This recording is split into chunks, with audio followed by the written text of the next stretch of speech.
Peter Fox.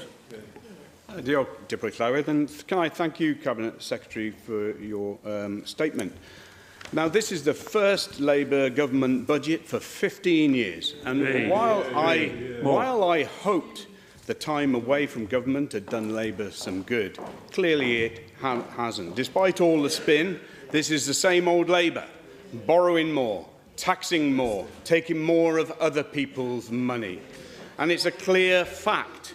It's a clear fact that Labour misled the public massively and broke manifesto pledges, from the draconian attacks on pensioners to the hits on business. And don't forget, 40 billion hike in tax. Let's just pause on that for a second.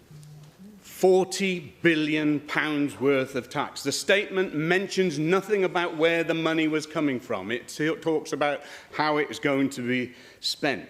The increased employers' national insurance on businesses here in Wales will negatively affect them. It will suppress economic growth, cost jobs and suppress wages, a direct impact on thousands of working people for years to come. It's clear the government had choices.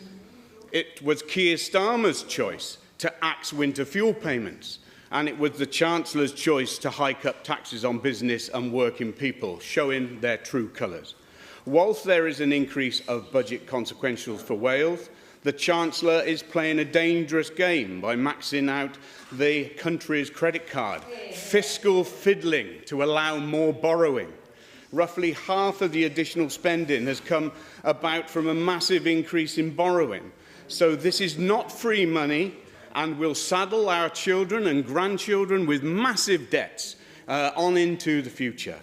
Yes, Wales is getting consequentials, but much of this will need to be diverted towards public sector to pay for the rise in national insurance. Cabinet Secretary, a specific question. With more than 330,000 employees in the public sector, what portion do you believe of the additional 1.7 billion will have to be made available to the public sector to cover these additional national insurance costs? We have heard so much about growth by Labour politicians here in Wales and in Westminster. But how can Welsh businesses grow when they pay the highest levels of business rates in Great Britain while also paying more taxes on hiring new employees? Government can't create growth.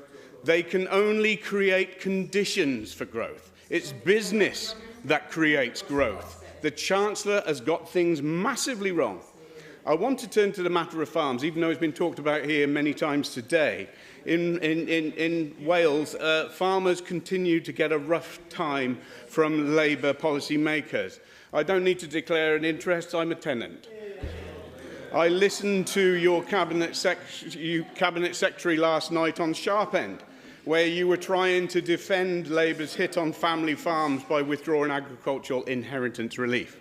But you must see how damaging this will be for the industry. Farmers have very little cash resource, contrary to common belief, and the ability to pay huge inheritance tax. Even over 10 years, even with a 20% rather than 40%. The spin, and it clearly is spin, to suggest most farms won't be affected shows how out of touch Labour are with rural reality. This Welsh Labour government should stand up to Westminster to say this is wrong for the sake of our future generations and the sake of our food security. Finally, on the point of HS2 funding, clearly this budget hasn't allocated any extra money as a result of HS2 spending, so can you confirm whether or not the government will continue to support being shortchanged, or will you join this chamber and call for billions of pounds that are owed to Wales, as the Secretary of State for Wales, Joe Stevens, consistently called for? Cabinet Secretary, what is your assessment of the damage to Welsh businesses of all descriptions caused by the Chancellor's choice to level huge tax increases on them? Cabinet Secretary, I hope that this Welsh Labour government will choose to stand up against these damaging attacks on Welsh pensioners, Welsh businesses and the rural community and call out this snatch and grab budget.